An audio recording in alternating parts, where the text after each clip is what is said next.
قمرون قمرون قمر سيدنا النبي قمرون.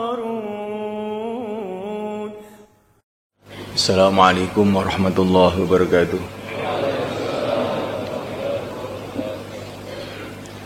Hadirin dimuliakan, hari-hari ini adalah hari pertengahan Ramadan. Tanpa terasa, hari ganti hari, tahu-tahu sudah tengah Ramadan. Nanti tanpa terasa, tiba-tiba Ramadan pun habis. Tanpa terasa, umur kita pun habis. Pertengahan Ramadan ini dikatakan oleh yang mulia Nabi Agung Muhammad sallallahu alaihi wasallam sebagai hari-hari maghfirah, hari-hari pengampunan dosa. Maknanya hari-hari ini adalah hari yang sangat cocok untuk kita bertaubat kepada Allah. Taubat itu ada dua, taubat dari maksiat kepada taat. Ini taubat. Tapi taubatnya orang-orang soleh, taubatnya para nabi, taubat dari baik menuju lebih baik.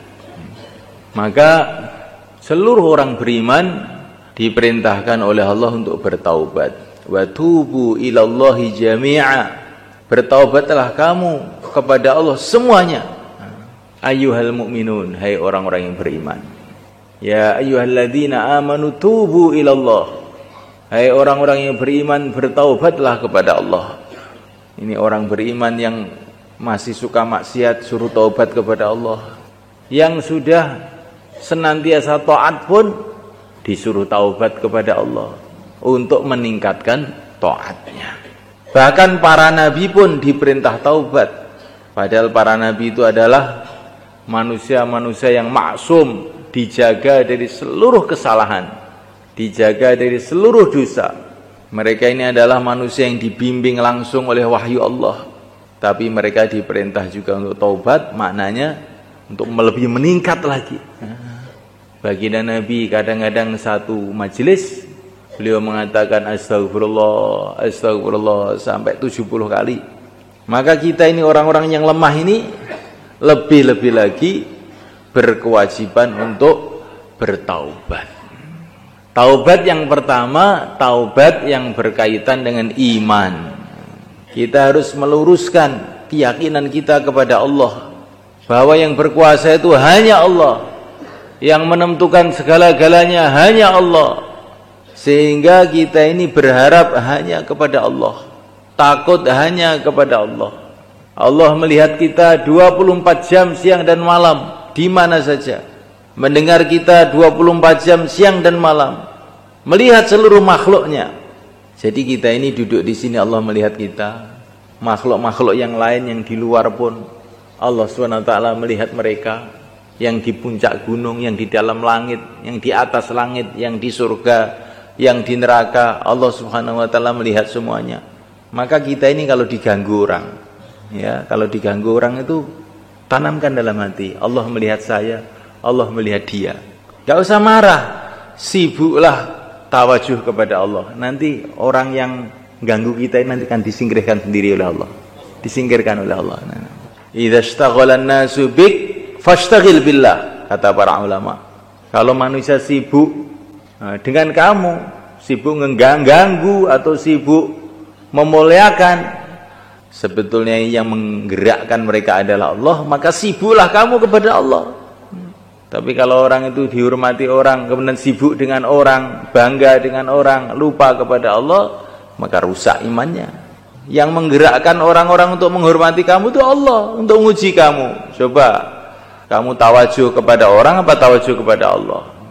Yang menggerakkan orang mengganggu kamu itu pun Allah. Allah menguji kamu. Kamu tawajuh kepada orang-orang ganggu itu apa tawajuh kepada Allah? Tanamkan dalam hati, Allah melihat kita.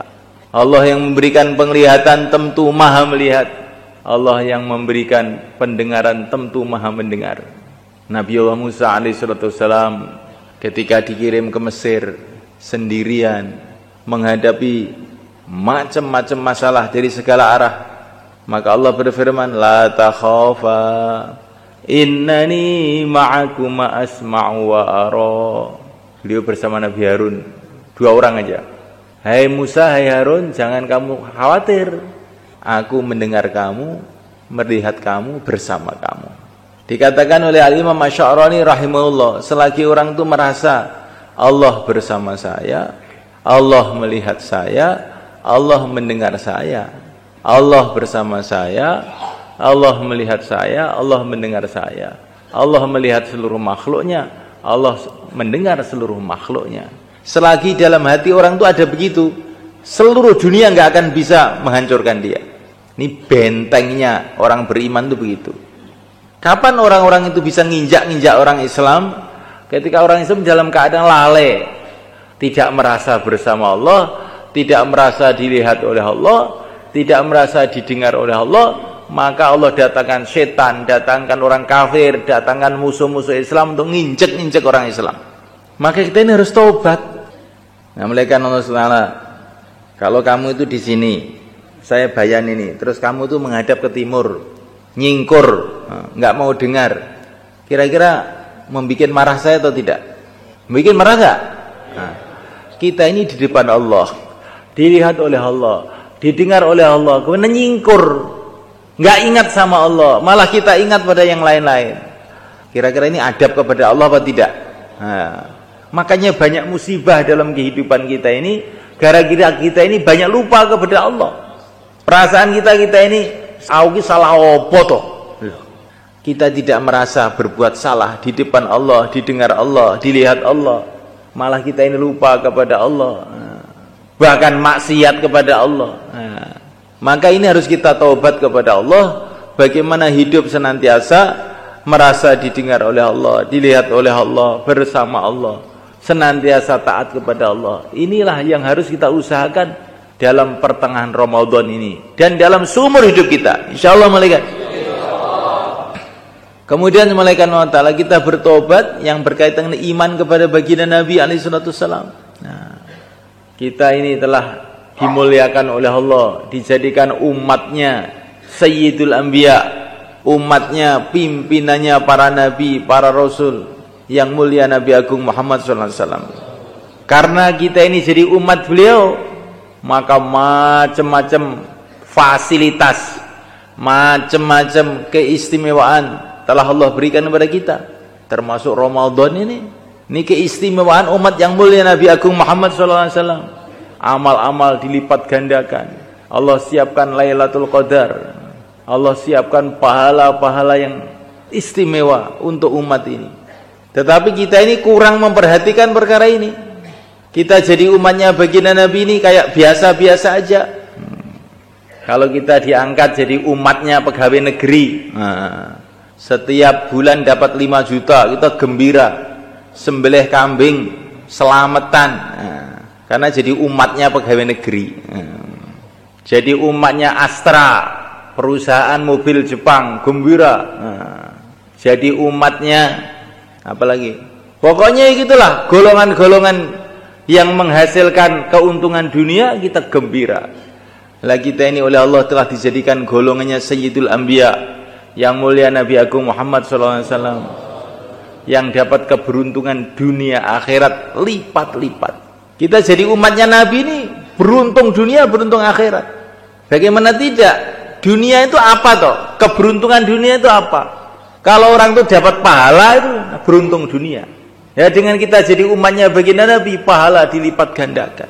Banyak orang bodoh mengira keberuntungan dunia kalau orang dapat rumah, kalau orang dapat sawah, kalau orang dapat jabatan presiden, itu keberuntungan dunia. Bukan. Presiden juga mau pensiun, sawah juga mau ditinggalkan.